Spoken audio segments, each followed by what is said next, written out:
Hey guys, so this week on A Day in a Life, I actually interviewed a local artist, Bob Timney, about recording in Nashville because I actually just got couple songs recorded in Nashville recently. I had the one song "Breaking Up with Monday" done, and basically I went there. I got hooked up with the producer from a guy I've been working with for a performance gig, and he has a little home studio and he recorded my vocals and piano while I was there, and then after I left he put in everything by himself because he played every single instrument, and he got it to me within a couple months, and it was pretty awesome what he did, without even having any music or anything, just like listening by ear.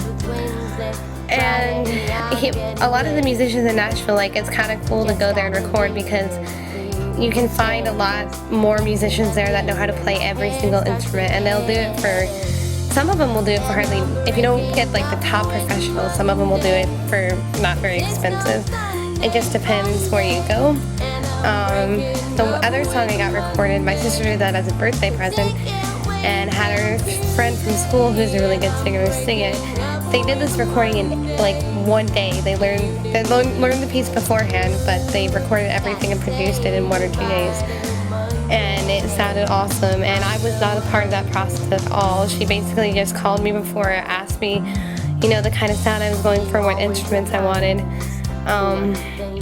what I wanted predominantly featured, and then she sent me a sample, and then I asked, I just made a few little tweaks to tell her, and she fixed them, and it was great, and it was a huge hit. So, Nashville is just a really good place to go for studio musicians, as Bob says, and there's just so much more variety of producers and recording spaces there than you could find anywhere in State College. I have recorded some decent stuff in State College, but I don't know, the stuff from Nashville is just radio-ready material, so it's really neat. The other thing about Nashville is that there's a lot of street musicians who will do studio time for hardly anything, and a lot of recording artists actually know who the really good street musicians are, and they'll do it for 30 or 40 bucks a session, and they'll just crank it out because they're that good, and that's all they do. All they do is play music. So there's a really cool little musician network in Nashville, and if you have the connections, so I would go and record there. It's sometimes expensive and the travel and everything, but it's so much fun, and you just get to meet a lot of really cool people, and that's all they do in Nashville is they play music, so it's you're gonna get a pretty high quality product.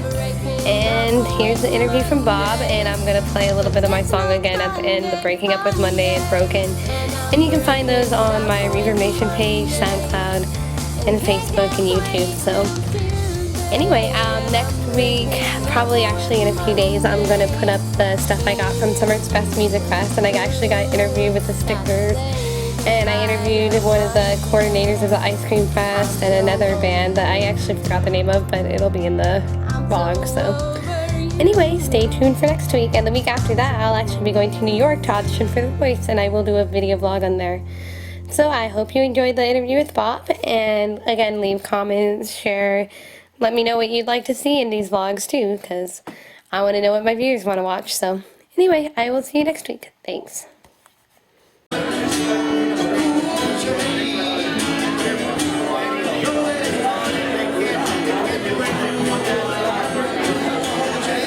Alright, so how do you get, or what made you want to go to Nashville to I guess? Well,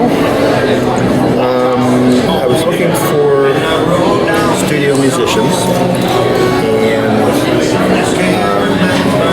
that's just for there's a whole bunch of studios down there that have just really talented studio musicians, and that's what they do. If you think about it, all the bands that tour, like Alabama, okay, they don't tour all the time.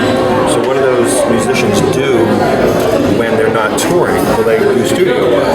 Okay, so what better place to go than Nashville? So how do you get hooked up with the producer then? Well, when you say producer, okay, there's different aspects of producing.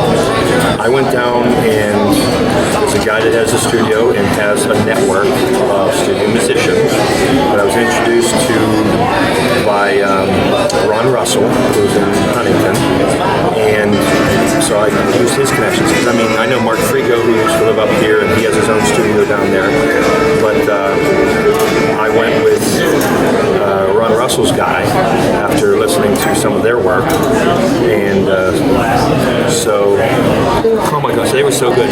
I sent down a recording, a rough recording, just guitar and vocals of the song. They wrote it out in what's called the Nashville numbers, okay, so they have their own notation for what a song is. With, like, if it's in the key of C, then C is 1, and C, D would be 2. Yeah. Okay, so it's written in numbers, so if someone says, well, play that in the key of E, or play in the key of A, okay, they can it's the same notation, they just play it differently depending on what it is. So the studio musicians, we sat in a room, and they had this sheet in front of them. They'd never heard the song before. And they listened to it one time, they made notes on their sheet, and we recorded, and then we went to the next song. They were that good. They just played through, and that's what ended up. But they're professionals, that's what they do. Even if I did it locally and I got like an experienced band here in State College, they would still take several takes to get things right, or to get them good. I didn't have the funds, the $7,500 to create the CD, so I